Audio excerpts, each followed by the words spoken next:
பிறவியில் நான் விழுந்தேன், அவர் என்னோட வந்திருந்தார்.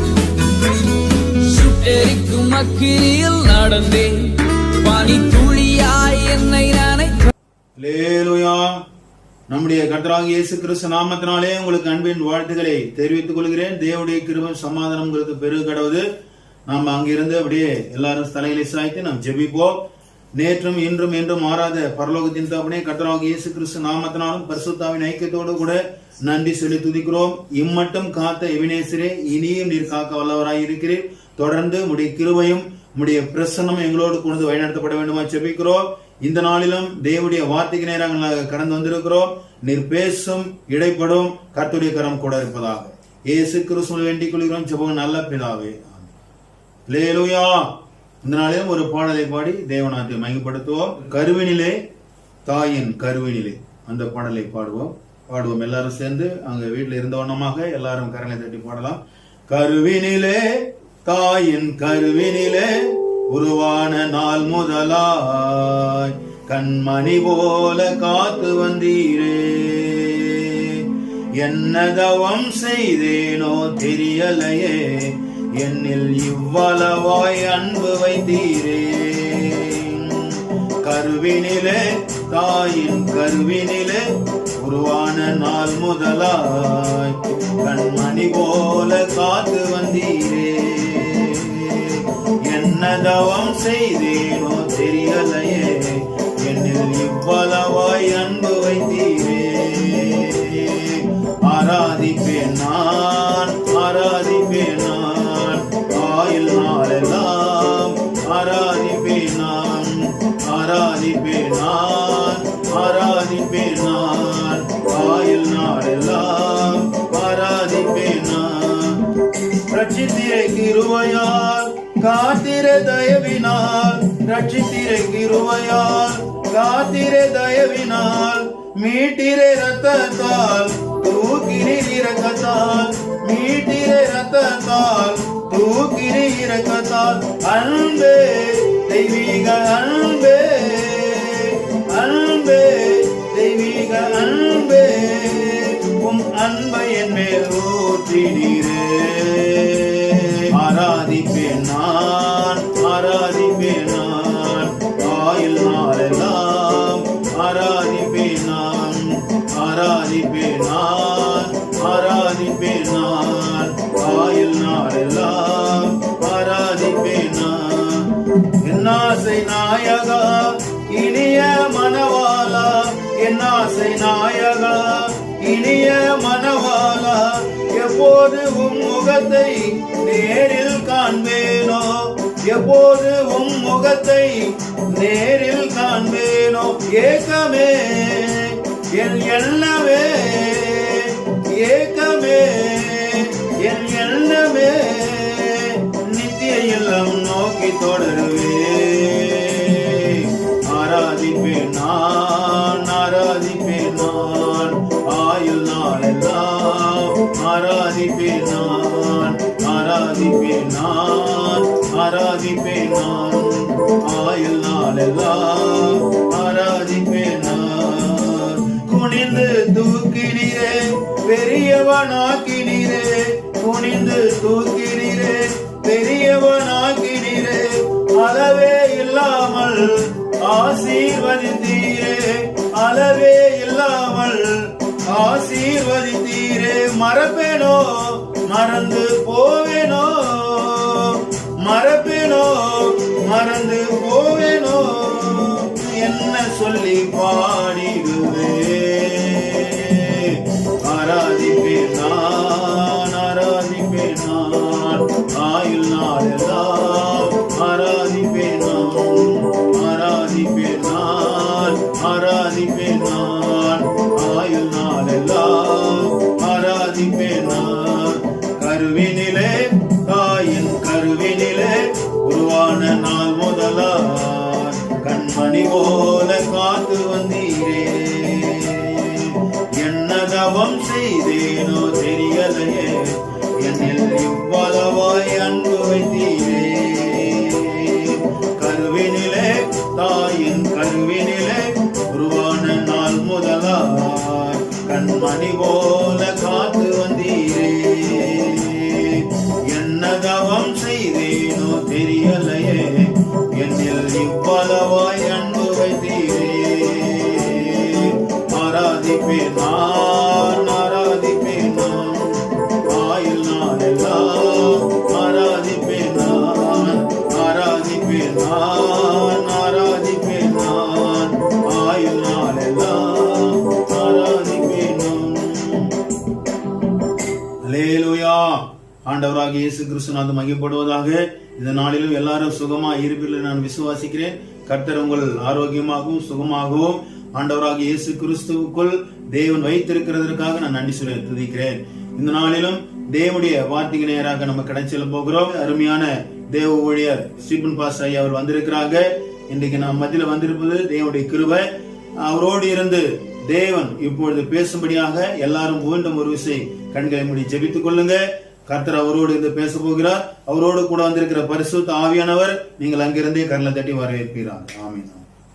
கிறிஸ்துவுக்குள் அன்பான சகோதர சகோதரிகளே, தேவனுடைய வார்த்தைகளை குறித்து தினந்தோறும் வேதத்தை வாசிக்கிற நீங்க தேவனுடைய சத்தத்துக்கு கேட்டு அதன்படி நடக்க வேண்டும் என்று விரும்புகிற உங்களுக்கு இந்த சத்திய வேதாகமும் எப்பொழுதும் பிரயோஜனமுள்ளதாகவே இருக்கும். ஆமென்.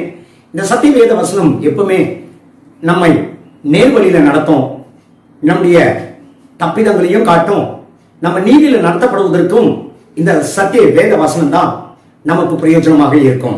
ஆமென். அதனாலதான் இந்த சத்திய வேதத்தை குறித்து நாம் தொடர்ந்து நம்ம பார்த்து கொண்டிருக்கிறோம். நாம் கடந்த காரியத்தை குறித்து நாம பார்க்கப்படப்படும் போது மோசேயுடைய வாழ்க்கையில அங்கும் இங்கும் என்ற காரியத்தை குறித்து நம்ம பார்த்தோம்.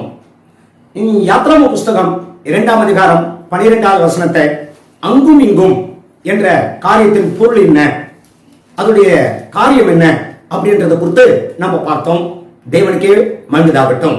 இந்த நாளில் நம்ம பார்க்க போற ஒரு பகுதியை குறித்து ஜாகிரதையா இருப்போம், கவனமாக இருப்போம். கர்த்தருடைய சத்தத்தை நம்ம கேட்போம். கர்த்தர் நமக்கு உதவி செய்வாராக. 1 ராஜாக்கள் புஸ்தகத்தை நாம் எடுத்துக்கொண்டோம் என்று சொன்னால் எல்லாரும் வேதத்தை கையில வைத்துக் கொள்ளுங்க. வேதத்தோடு நம்ம பார்த்தோமானால் இந்த சத்தம் புரியும். ஏதோ காதல கேட்டோம் அப்படியே போனோம் என்று சொன்னா அதனால ஒரு லாபம் இருக்காது. நமக்கு நம்ம லாபத்தை அடையணும், நித்திய ராஜ்யத்திற்கென்று நம்ம ஆயத்தப்படுத்திக் கொண்டிருக்கிறார் இந்த சத்திய வேத வசனத்தை கொண்டு. ஆமென்.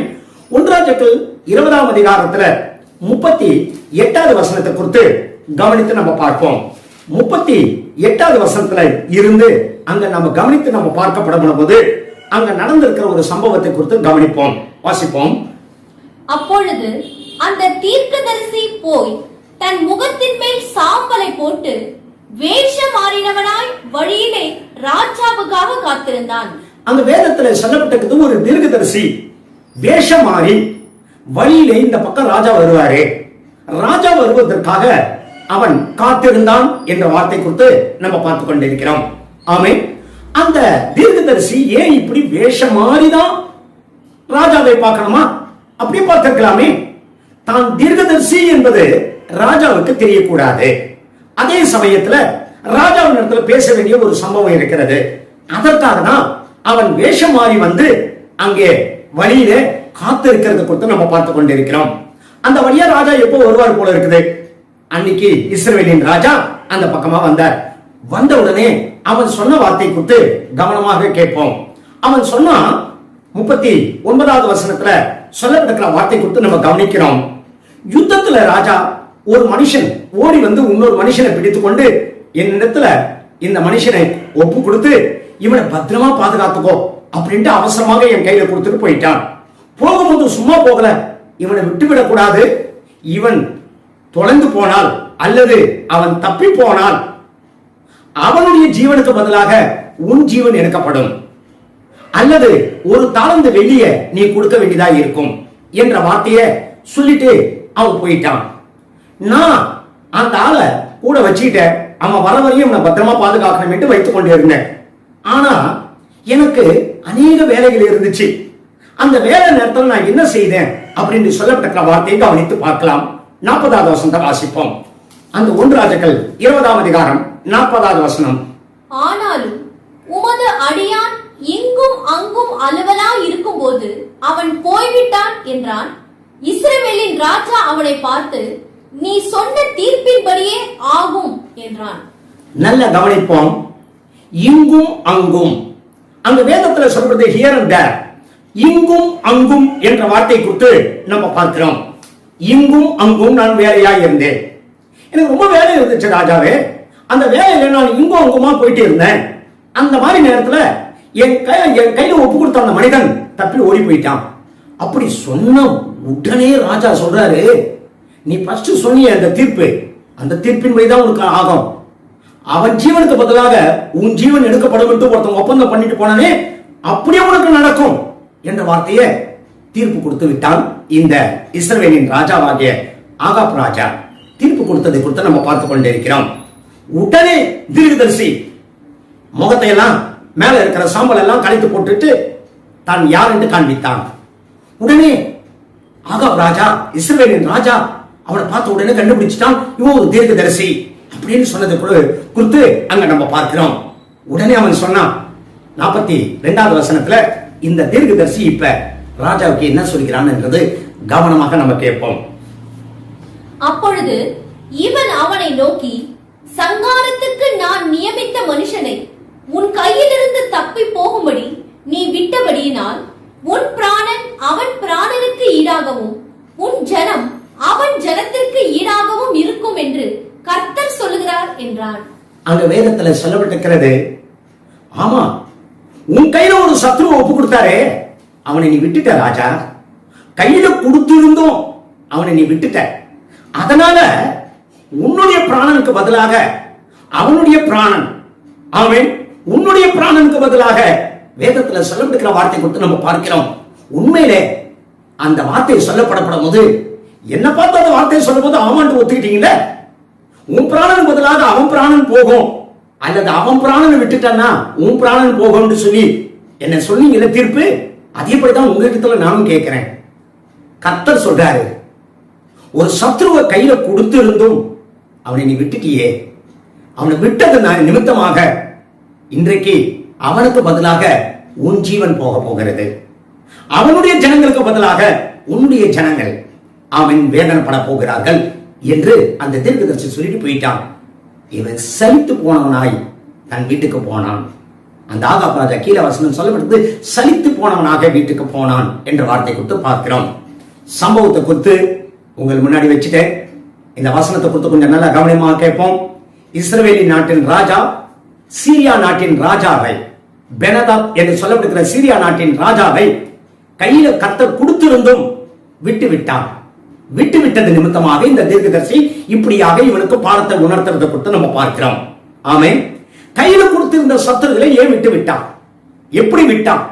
இந்த சத்துரு என்ன நடந்துச்சு? 1 ராஜாக்கள் 20ஆம் அதிகாரம் தயவுசெய்து 1வது வசனத்திலிருந்து அந்த அதிகாரம் முழுக்க நீங்க வாசித்தா அதனுடைய பொருள் உங்களுக்கு புரிய ஆரம்பித்திடும். ஆமென். அதனுடைய அர்த்தம் என்னது உங்களுக்கு புரிய ஆரம்பித்திடும். அதுக்கு பிறகு இவங்க சொன்ன தீர்ப்பு சரியானதா இல்லையா என்றது நீங்களே தீர்மானிப்பீங்க. இங்கும் அங்கும் நல்லா கவனிப்போம். இங்கும் அங்கும் என்று சொன்னா அவன் சொன்ன அந்த வார்த்தையில அநேக பேர் எழுத்தின் பிரகாரமாக தான் இங்கும் அங்கும் நினைக்கிறாங்க.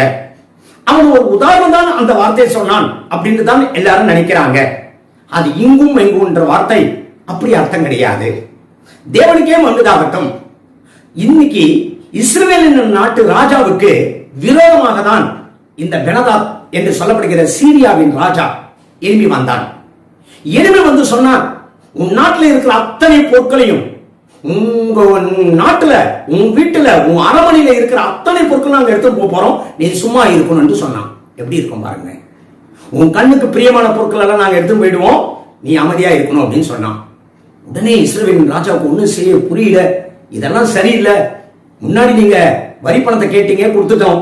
ஆனா இப்ப இப்படி கேட்கறது சரியில்லை, நான் எதிர்த்து நிக்கிறேன் என்று சொல்லி இஸ்ரவேலின் நாட்டு ராஜா சீரியா நாட்டு ராஜாவை எதிர்த்து நின்று பேசினான். அதுக்கு அவன் சொன்ன வார்த்தை என்ன கொஞ்சம் நல்லா கவனமா கேளுங்க. அங்க 10வது வசனத்துல சொல்லப்படுது, 1 ராஜாக்கள் 20ஆம் அதிகாரம் 10வது வசனத்துல சீரியா நாட்டு ராஜா சொல்றான், என்கிட்ட எத்தனை பேர் இருக்கிறாங்க, என்கிட்ட எவ்வளவு திரளான ஆட்கள் இருக்கிறாங்க, அந்த ஆட்கள் எல்லாருமே வந்து உன் நாட்டுல இருக்கிற ஒரே ஒரு கைப்பிடி மண்ணை எடுத்துக்கிட்டாங்கன்னா அந்த தேசமே இருக்காது. அவ்வளவு பேர் என்கிட்ட இருக்கிறாங்க.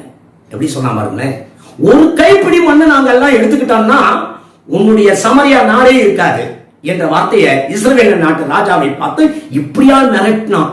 ஏன்னா அவனுக்கு படபலன் அதிகமாக இருந்தது சிரியா நாட்டு ராஜாவுக்கு.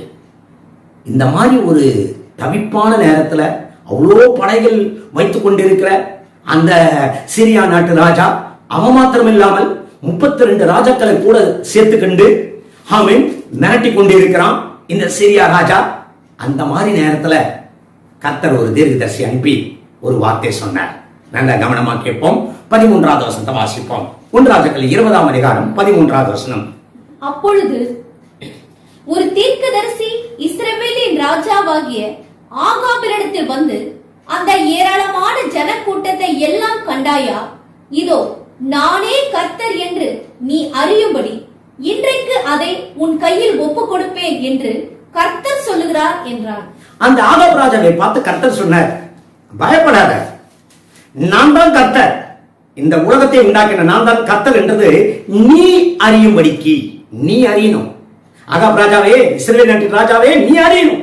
அறிவதற்காக இதை நான் இந்த யுத்தத்துல நான் லேசாக்கி காட்டுறேன், இந்த யுத்தத்தை உங்களுக்கு ஜெயமாக்கி காட்டுறேன் அப்படி சொன்னார் கர்த்தர். சொன்ன மாதிரியே ஜெயிச்சிட்டான். ஆகாப் ராஜா ஜெயிச்சிட்டான். பெனதாத் ஓடி போயிட்டான். அவன் குதிரை மேல ஏறி ஓடி தப்பித்து போய்விட்டான் என்ற வார்த்தை கொடுத்து நம்ம பார்க்கிறோம். சிரியா நாட்டு ராஜா ஓடி போயிட்டான், ராஜா தப்பிச்சுக்கிட்டான். இந்த மாதிரி நேரத்துல இன்னொரு வார்த்தையும் கர்த்தர் சொல்றார். அங்க வசனத்தை கவனித்து நீங்க பார்த்தீங்கன்னா 22வது வசனத்தை கொடுத்து நம்ம கவனித்து நம்ம பார்க்கிறோம். 22. பின்பு அந்த தீர்க்கதரிசி இஸ்ரவேலின் ராஜாவினிடத்தில் வந்து அவனை நோக்கி, நீர் போய் உம்மை பலப்படுத்திக் கொண்டு நீர் செய்யத்தக்கது இன்னது என்று கவனித்து பாரு. மறு வருஷத்திலே சீரியாவின் ராஜா உமக்கு விரோதமாக வருவான் என்றான். இதோடு முடியாது. ஓடி போன அவன் மறு வருஷத்துல தான் வருவான். மறு வருஷத்து வரைக்கும் நீ பலம் கொண்டு நீ என்னது செய்யணும்ன்றது கொஞ்சம் ஞாபகம் வைத்துக்கொள். அதாவது என்ன சொன்னாரு, நானே தேவன் என்று நீ அறியும்படிக்கு, நானே கர்த்தர் என்றது அறியும்படிக்கு இந்த யுத்தத்தை ஜெயம் ஈஸியா முடிச்சுட்டாங்க. அவன் சொன்னான், உன் நாட்டில் இருக்கிற கைப்பிடி ஒரு மண் எடுத்தா கூட உன்னுடைய நாடே இருக்காதுன்னு சொன்னான். அவ்வளவு பேர் எங்ககிட்ட இருக்கிறாங்கன்னு சொன்னான். ஆனா அவ்வளவு பேரும் இவன் எப்படி துரத்துனான்? அப்படி துரத்துனது இவன் கிடையாது. கர்த்தர் சொன்ன வார்த்தையின்படி கர்த்தருடைய பேரத்தினால அவன் அதை ஜெயமா மாற்றி தந்துட்டார். அல்லையா? அடுத்த வருஷத்துல சொன்ன மாதிரி அவன் கரெக்டா மறு வருஷத்துல வந்தான் என்று 26வது வருஷத்தை கொடுத்து நம்ம வாசிக்கிறோம். 26வது வருஷத்துல மறு வருஷத்திலே பெனதாத் வந்தான் என்ற வார்த்தை கொடுத்து நம்ம பார்க்கிறோம். ஆமே வரப்படப்படும் போது இப்ப கர்த்தர் சொன்னாரு 2வது வார்த்தை 28வது வசனத்தை கொடுத்து நம்ம கவனிக்கிறோம். அங்க சொல்றாரு, இப்ப கூட இவன் வந்திருக்கிறானே, இவனை நான் முறியடிப்பேன், சுலபமா முறியடிப்பேன். அவன் சொல்றான், அவனுடைய ஆட்கள் சொல்றாங்க, இவரு பள்ளத்தாக்கின் தேவன், மலைகள் தேவன், இப்படி எல்லாம் பேசுறாங்களே, அதுக்கு நான் பதிலடி கொடுப்பேன், இது நான் ஜெயிப்பேன். இது எதுக்காக தெரியுமா நான் ஜெயிக்கிறேன்? கர்த்தர் சொன்னார், நீங்கள் அறியும்படிக்கு, இஸ்ரவேல் ஜனங்களே நீங்கள் அறியும்படிக்கு. ஆமென். 13வது வசனத்துல சொன்னாரு, நீ அறியணும், ராஜாவாகிய நீ நான் தான் கர்த்தர் என்று நீ அறியணும். இப்ப 28வது வசனத்தை சொல்றாரு, நீங்கள் அறியும்படிக்கு, உங்க கூட இருக்கிற அத்தனை பேர் அறியணும் நான் தான் கர்த்தர். அல்லேலூயா. தேவனுக்கே மகிமையாகட்டும். யுத்தம் வந்துச்சு, வந்தார்கள் சீரியர்கள், ஜெயித்தார்களா? அவ்வளோ படபலத்தை கொண்டு வந்த மறுபடியும் வந்தான் இவன். வரப்படப்படும் போது அங்க 29வது வசனத்துல சொல்லப்பட்டிருக்கிறது, ஒரே நாளிலே 1,00,000 பேரை முற்றிலுமாக வீழ்த்தி விட்டார்கள். ஒரே நாளிலே 1,00,000 பேர் வீழ்த்துவது சாதாரண விஷயம் கிடையாது. ஆமென். வீழ்த்தி விட்டார்கள், சீரியர்களை வெட்டி போட்டார்கள் என்ற வார்த்தை கொடுத்து நம்ம பார்க்கிறோம். மீதியான ஜனங்களுக்கு பயம் வந்துச்சு, சீரியர்களுக்கு. ராஜா முதல் கொண்டு பயம் வந்து அங்க அவன் தேவனுக்கு பக்கத்துல ஒரு பட்டணம் இருந்துச்சு. அந்த பட்டணத்துக்குள்ள கடகடன் உள்ள போய் ஓடி போய் மறைஞ்சு ஒளிந்து கொண்டார்கள். கர்த்தர் பார்த்த 30வது வசனத்துல சொல்லப்பட்டிருக்கிறது, அந்த மேலே இருக்கிற ஒளிந்து கொண்டிருக்கிற அந்த கட்டடம் இடிந்து விடும்படியாக செய்து 27,000 பேர் சாதாரணமாக இறந்துட்டாங்க. 27,000. ஆமென். ஆமென். இவ்வளோ காரியம் செய்திருந்து அந்த ராஜா பதுங்கி இருக்கிற அவன் மாத்திரம் உயிரோடு இருந்துட்டான். அந்த சிரியா நாட்டு ராஜா உயிரோடு இருந்தான். ஏன் இவ்வளவு பேரு கொன்ன கர்த்தர் அவன் இந்த மனுஷனை மட்டும் ஏன் அப்படியே உயிரோடு வச்சிருந்தாரு? அவனை வைத்து என்ன செய்ய போனா இந்த ஆகாப் ராஜா கொஞ்சம் பார்க்கலான்றதுக்காக கொஞ்சம் விட்டு வைத்திருந்தார். அந்த ராஜா கூட இருக்கிற ஒரு மனுஷன் சொன்னான், இஸ்ரவேல் நாட்டு ராஜாக்கள் எப்பவுமே இரக்கம் உள்ளவங்க. எதுக்கு இரக்கம் காட்டணும்னே தெரியாது. பாவத்துக்கெல்லாம் இரக்கம் காட்டுவாங்க.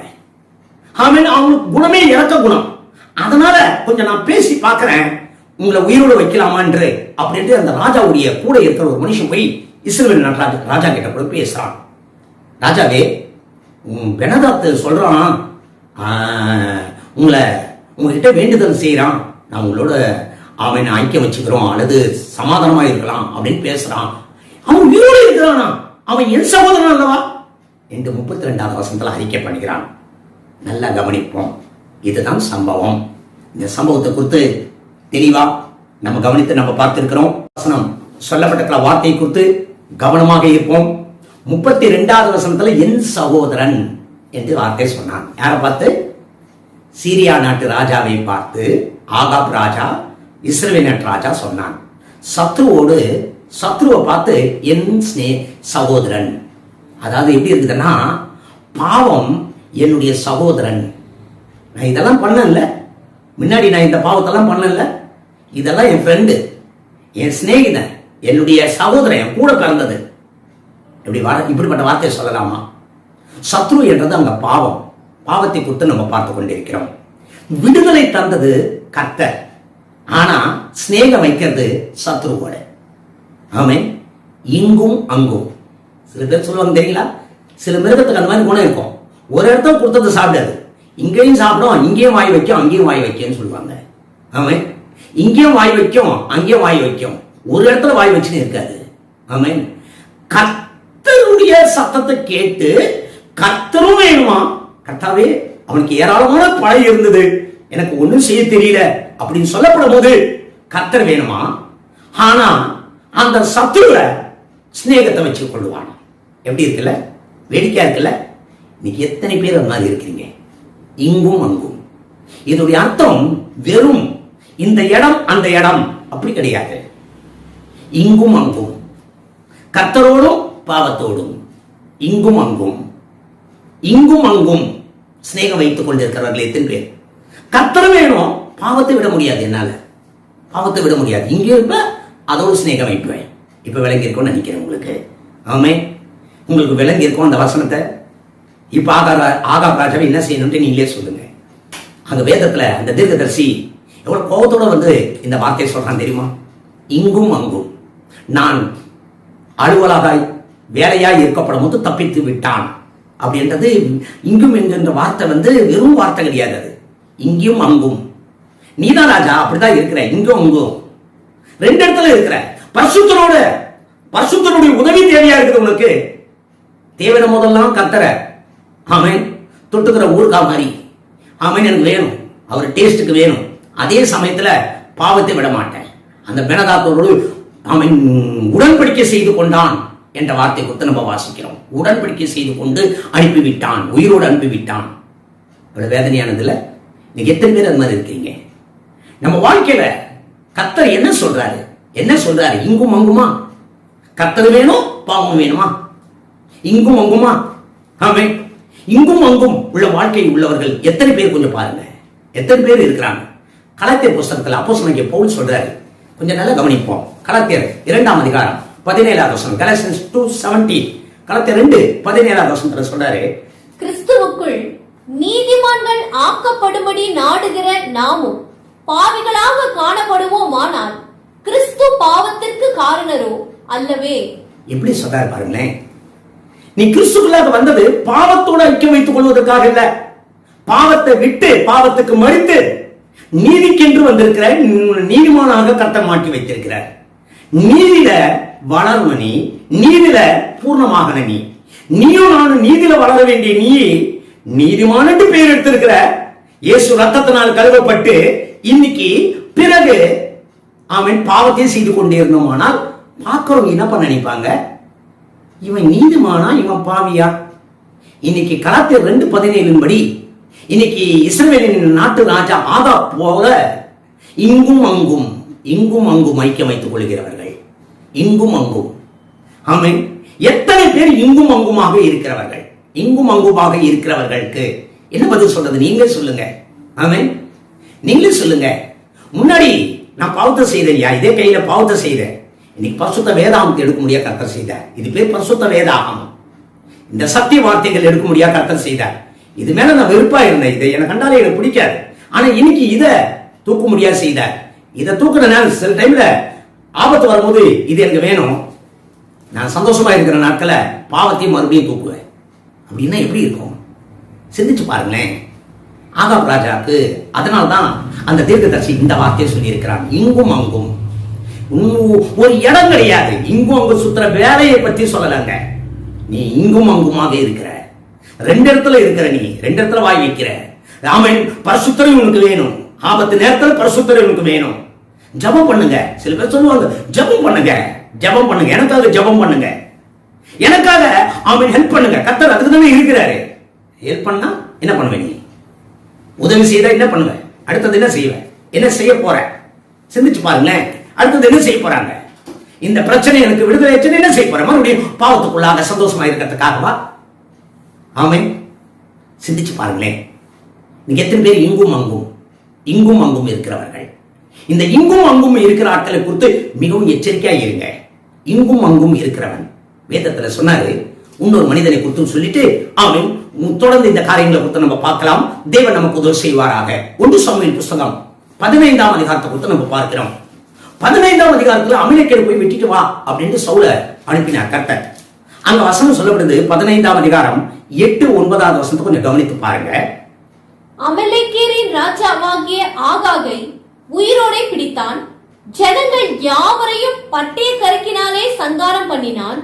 சவுலும் ஜனங்களும் ஆகாகையும் ஆடு மாடுகளில் முதல் தரமானவைகளையும் 2ஆம் தரமானவைகளையும் ஆட்டுக்குட்டிகளையும் நலமான எல்லாவற்றையும் அழித்து போட மனதில்லாமல் தப்ப வைத்து அற்பமானவைகளும் உதவாதவைகளுமான சகல வஸ்துக்களையும் முற்றிலும் அழித்து போட்டான். வேதத்தில் சொல்லப்பட்டிருக்கிறது மனதில்லாமல் தேடுறது இஸ்ரவேல் நாட்டு ராஜாவை, கர்த்தரை. ஆனா கர்த்தருக்கு விரோதமாக இருக்கிற சத்ருவை என்ன செய்தான்? கொஞ்சம் வாசித்தமே. தப்ப விட்டான். மனதில்லையாம். அவனும் வேணும். கொஞ்ச நாள் இது இருக்கட்டுமே. சில பேர் வீட்டுல முக்கியமாக இது என்னைக்காவது யூஸ் ஆகும். இன்னைக்கு நான் கர்த்தர் தேட போறேன், இந்த பாவம் கட்ட அப்படியே இருக்கட்டும். எல்லாரும் அவன் சில பாவத்தை அப்படியே வச்சிருப்பாங்க, சில பாவத்தை அப்படியே முட்டை கட்டி வச்சிருப்பாங்க. இது விட்டுட்டு போறேன், இன்னைக்கு கர்த்தர்கிட்ட போறேன், என்னைக்காவது தேவைப்பட்டா அது யூஸ் பண்ணிக்கிறேன். ஆமாம். எத்தனை பேர் அது மாதிரி இருக்கிறீங்க? மனதில்லை, அதை தூக்கி போட மனதில்லை, அது தூக்கி எரிய மனதில்லை. அது இருக்கட்டும். இங்கும் அங்கும் சவுல் இங்கும் அங்கும், ஆகாப் ராஜா இங்கும் அங்கும். நீயும் இங்கும் அங்கும் இருக்கிறியா? கொஞ்சம் சிந்திச்சு பாரு. ஆமாம். அவன் வாழ்க்கையின் முடிவை பாருங்க. அவன் வாழ்க்கையின் முடிவை பாருங்க. மனதில்லையா? அவன் பாவத்தின் முதல் தரமானது 2வது தரமானது உயிரோடு வைத்தார்கள்.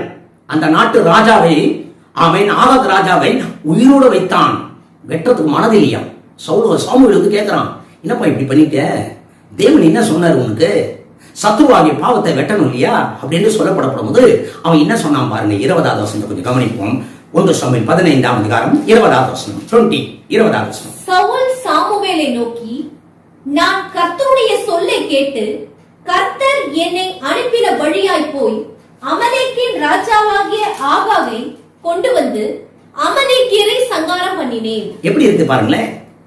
அமலேக்கியர்களை வெட்டிட்டேன், அமலேக்கியன் ராஜாவையும் கொண்டு வந்தேன். என் பக்கமா கொண்டு வந்துட்டேன். இன்னைக்கு அவன் ஃப்ரெண்டு, எனக்கு பாவை எனக்கு ஃப்ரெண்டு. பாவம் நல்லா இருக்குது, ஆகாத் ராஜா நல்லா இருக்கிறான், அதனால அவன் நான் உயிரோடு வச்சு அவனை நான் கொண்டு வந்தேன், மற்றவர்களையும் சங்காரம் பண்ணினேன். எப்படி இருக்குல்ல? ஆமாம். இங்கும் அங்கு வாய் வைக்கிறாள். எப்படி இருக்கும் பாருங்க. கர்த்தர் வேணும், கர்த்தர் நாமத்தினால் போய் இருக்கிறான், கர்த்தர் இவன் பக்கத்துல இருந்து இவனுக்கு ஜெயம் கொடுக்கணுமா, கர்த்தர் இவனுக்கு உதவியா இருக்கணுமா, ஆனால் பாவத்தோடு ஐக்கிய வைத்துக் கொள்வான். எப்படி இருக்குல்ல? கேட்கறதுக்கே ஒரு விசித்திரமா இருக்குல்ல? இன்னைக்கு எத்தனை பேருக்குள்ள அந்த மாதிரி இருக்குது? எத்தனை பேருக்குள்ள அந்த மாதிரி இருக்குது? ஆமென். உயிர்த்தெழுதல் மேல விசுவாசம் இல்லை. ஆமென். கர்த்தர் தாமே கடைசி சத்ரு மரணம், அந்த மரணத்தோடு ஐக்கியமா பேசுவாங்க. மற்றவங்க பேசுறது கூடவே பேசுவாங்க. நான் நித்திய ராஜ்யத்துக்கு போவேன், கிறிஸ்துவோடு நான் இருப்பேன், இப்படி பேச மாட்டாங்க. எல்லாரும் சாவது போலே சாவை பத்தி பேசின்னு இருப்பாங்க. கடைசி சத்ரு மரணம். மரணத்தை பத்தி பேசாத, மரணத்தை ஜெயம் கொண்டவனாக பேசு. அல்லேலூயா. மரணத்தை ஜெயம் கொண்ட கிறிஸ்துவோடு மரணத்தையே ஜெயித்தார் ஐயா, பாதாளத்தையும் ஜெயித்தார். இந்த பாவத்தை ஜெயிக்கிறது ரொம்ப சுலபம். பாவம் அது சும்மா இருந்தா கூட நீயே போய் கை கொடுக்குற பத்தியா, ஆகாப் ராஜா போல, சவுல் ராஜா போல இங்கும் உங்க வாய் வைக்கிற பத்தியா. பேர் வந்து கிறிஸ்தவன், ஆமென். ஆராதிக்கிறது கிறிஸ்தவன், ஜபிக்கிறது கிறிஸ்தவன், தேவனிடத்துல ஜெபிக்கிற, தேவனோட உதவி கேட்கிற, எனக்கு இந்த பிரச்சனை மாறணும் என்று, ஆனால் பாவத்தோடு ஐக்கியம் வைத்துக் கொள்கிற. எப்படி இருக்குது பாருங்க.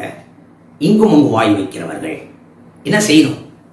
ஆமென். 32 1 சாமுவேல் 15ஆம் அதிகாரத்துல 32 33வது வசனத்துல சாமுவேல் சொன்னான், அந்த ஆகாக கொண்டு வாங்க என்று சொன்னான். தேவனுடைய சமூகத்துல கில்காலிலே வெட்டி போட்டான் என்று வார்த்தை கொடுத்து நம்ம பார்க்கிறோம். ராஜா செய்ய வேண்டிய வேலை ஒரு ஆசாரியர் செய்தான். ஆமென்.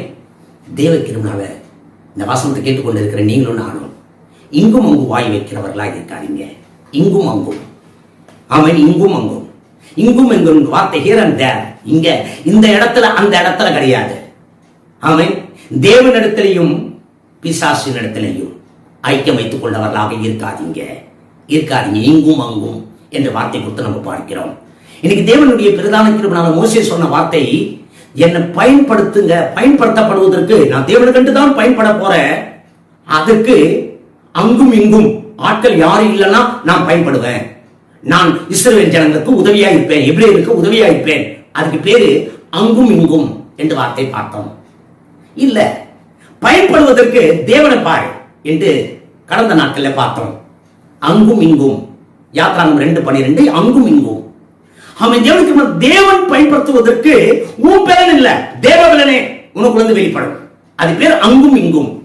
இப்ப சொல்றது தேவனோடும் சாத்தானோடும், தேவனோடும் பிசாசுகளோடும், ஆமென், பரிசுத்தத்தோடும் பாவத்தோடும். சில நாட்கள் பரிசுத்தம் தெரியும், சில நாட்கள் பாவத்தோடும் தெரியும். 2 தலை பாம்பை நான் பார்த்திருக்கேன். 6 மாசம் அவன் இந்த பக்கம் தலை கண்ணு ஆட்டோமேட்டிக்கா தெரிஞ்சிடும், இந்த பக்கம் போகும். 6 மாசம் பிறகு நீங்க பாத்தீங்கன்னா அந்த பாம்பு இந்த கண்ணு தானவே மூடிடும், இந்த கண்ணு மூடிடும். அவன் இன்னொரு கண்ணு, அவன் வால் இருக்காது, இந்த பக்கம் தலை தான் இருக்கும். 2 தலைனா 2 ஒரே பக்கமா தலை இருக்காது, இந்த பக்கம் தலை இருக்கும், இந்த பக்கம் தலை இருக்கும். அது இந்த பக்கம் இருக்கிற கண்ணு திறந்துடும், இந்த பக்கமா போயின்னு இருக்கும். கொஞ்சம் யோசித்து பாருங்க. சில பேர் அப்படிதான் வாழ்க்கையில 2 தலை, அவன் 2 தலையாக அப்படியே வாழ்றதுக்கு கத்த கொண்டு வந்தார். பவுல் சொல்ற பரிசுத்தரோடு பாவத்தோடு. என்னங்க இது? கேட்கறதுக்கே நல்லா இல்ல. ஆமென், நல்லா இல்ல. ஒன்னு அங்கேயாவது இரு, அல்லது ஒன்னு இங்கேயாவது இரு. கத்த நல்லவர். ஆமென். வேதம் தெளிவா சொல்லப்படுது, பாவத்தின் சம்பளம் மரணம் என்றதுக்காக தானே கர்த்தர் உன்னை கொண்டு வந்தார். மரணத்திலிருந்து தப்பி வைக்கிறதுக்கு தானே கர்த்தர் உன்னை கொண்டு வந்தார். இதை மேல சாதிக்கிறோம். இங்கும் அங்கும், இங்கும் அங்கும் இருக்கக்கூடாதுங்க. நம்ம வாழ்க்கையில இங்கும் அங்கும் வாழ்க்கையை காணப்படக்கூடாது. பரிசுத்தர் பக்கமா வந்துட்டேன், பரிசுத்தத்தை நாட போறேன், பரிசுத்தத்தை தேட போறேன். இங்கும் அங்கும், ஆமென். பரிசுத்தரும் பாவமும் 2தோடு எனக்கு ஐக்கியம் எப்பவுமே இருக்கக்கூடாது என்று கர்த்தர் சொல்றாரு. நான் அப்படித்தான் செய்ய போறேன். எத்தனை பேர் சுவாசிக்கிறோம்? எத்தனை பேர் சுவாசிக்கிறீங்க? இங்கும் எங்கும் என்ற காரியத்தை நாம் தேவிக்கிறதுனால நாம் தொடர்ந்து கர்த்தருடைய காரியத்தை கொடுத்து நம்ம பார்க்கிறோம். அந்த வார்த்தையை நல்லா கவனமா கேளுங்க. அங்கும் இங்கும் சொல்லப்பட்ட வார்த்தைக்கும் அர்த்தம் வேற இருக்குது, இங்கும் அங்கும் சொல்லப்படுகிற வார்த்தைக்கு அர்த்தம் இருக்குது. நீ எங்க நிக்கிற? எங்க இருக்க போற? இன்னைக்கு எங்க இருக்க போற? எங்க இருக்கணும்? எங்க இருக்க போறீங்க? எங்க இருக்கணும்? கர்த்தர் நல்லவர். எங்க இருக்கணும்ன்றது தீர்மானம் பண்ணுங்க. ஆபத்து நேரத்துல என்ன நோக்கி கூப்பிடுன்னு சொன்னவர், உனக்கு விடுதலை தருகிறவர், உனக்கு உதவி செய்கிறவர். விடுதலை ஆன பிறகு பாவத்தோடு ஐக்கிய வைத்துக் கொள்ளாதே. அது உனக்கு சரியான காரியம் அல்ல. நீயும் நானும் பரிசுத்தன் பக்கமாக, இஸ்ரவேலின் தேவன் பக்கமாக, தேவாதி தேவன் பக்கமாக, வானத்தின் பூமியை உண்டாக்கின தேவன் பக்கமாக இருந்தோமானால் எப்பொழுதும் ஜெயம், எப்பொழுதும் பரிசுத்தத்தை நாடி வாழ்வோம். இது உங்களுக்கு ஆசீர்வாதமாக இருப்பதாக. ஆமென்.